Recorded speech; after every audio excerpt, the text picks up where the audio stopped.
Bueno, pues esta mañana he tenido una reunión con una nueva tesis doctoral y que es muy importante que pensemos. ¿Cómo se puede atender la especificidad intercultural? Bueno, yo creo que mañana mismo en Barranquilla una de las cuestiones que vamos a trabajar es atender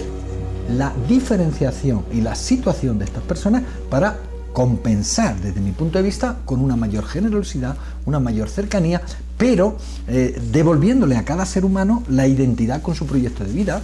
la singularidad desde su propia cultura, el reconocimiento de la misma. Pero esto trasladado a los ámbitos educativos nos llevaría a aprender a diseñar nuevos materiales didácticos, a tener un discurso mucho más cercano a las distintas culturas, a generar tareas formativas que hagan que los estudiantes piensen, comprendan y se sientan a gusto realizándose como seres humanos. Y finalmente el proyecto más interesante que desarrollamos se trata de hacer que los seres humanos y las culturas sean más emprendedoras, se sientan más a gusto dentro de las comunidades de las que forman parte,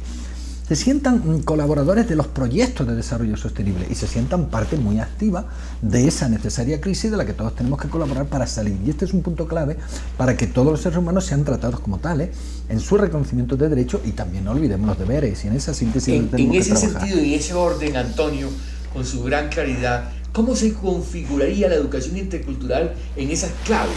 que usted está diciendo, como sintetizándola, que nos puedan ayudar? Hay tres decisiones claves. La primera decisión, ahora que trabajamos tanto las competencias de los profesores y de los estudiantes, debemos unir a la competencia social la competencia intercultural.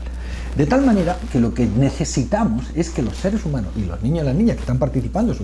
en las escuelas, tanto de primaria como de secundaria,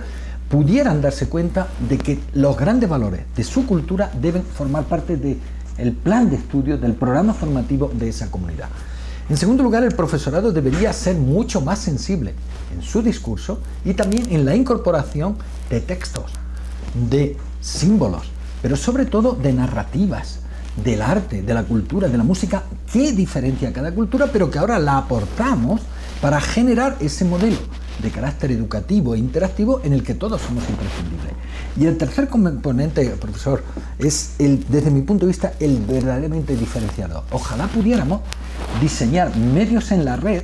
que nos permitiesen crear comunidades donde la tecnología es un instrumento al servicio de la comunicación entre las diferentes culturas, para evitar no solo la brecha digital, sino para que se utilice adecuadamente desde la página web, del wiki, internet o cualquiera de las nuevas propuestas de la web 2 o 3, para hacer que la tecnología sea un instrumento al servicio de ¿qué? Y esto no tenemos que perderlo de vista, al servicio de un estilo cultural colaborativo de mejora complementaria entre las diversas culturas. Y finalmente tenemos que ser muy selectivos en el sentido de pensar qué tareas tenemos que proponer a los estudiantes, qué tareas tenemos que proponer a los profesores. Y ese es un elemento fundamental del desarrollo social, porque si nosotros queremos, como antes me manifestaste, anticiparnos a los conflictos, acabamos de sacar un trabajo en la Universidad de Sonora, cuyo objetivo más importante es que el profesorado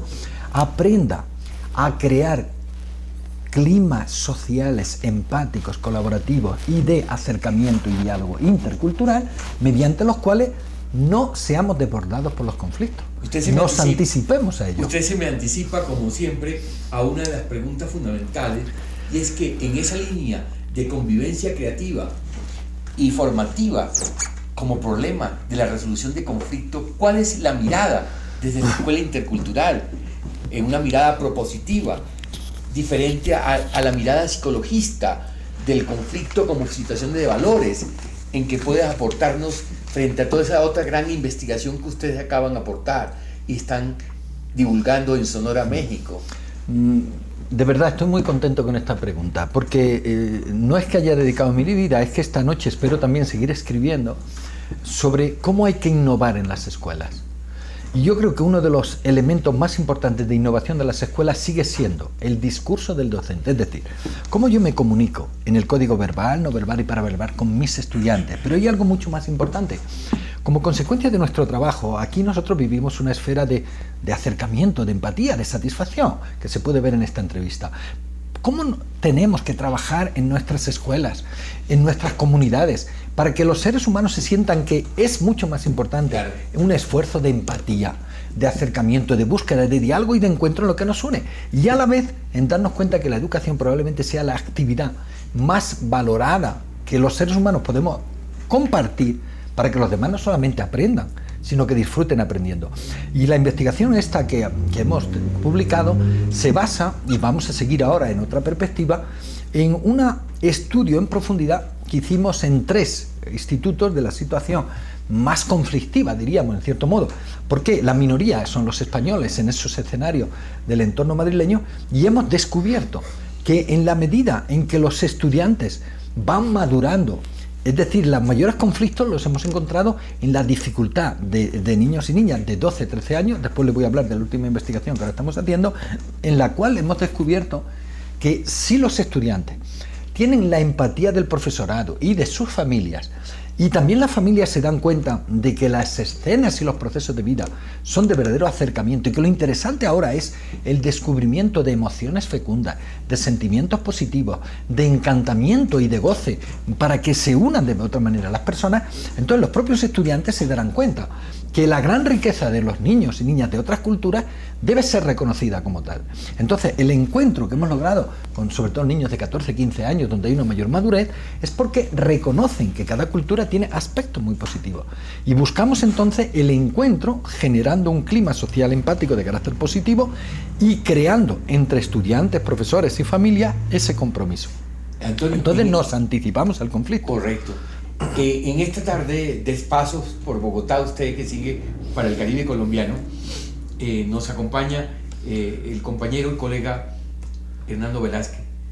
de la Fundación Universitaria de Andina, el director de Relaciones Internacionales, también con una mirada educativa, crítica, participativa, empática, en un diálogo interesante, coparticipativo, como siempre usted nos ha invitado a América Latina y a América a involucrarse en ese modelo intercultural, de cómo se constituye él en una herramienta transformadora, definitiva, anticipatoria también, para buscar cómo ese escenario de culturas y ese escenario de educación nos va a permitir múltiples miradas complementarias entre las culturas y sus tensiones.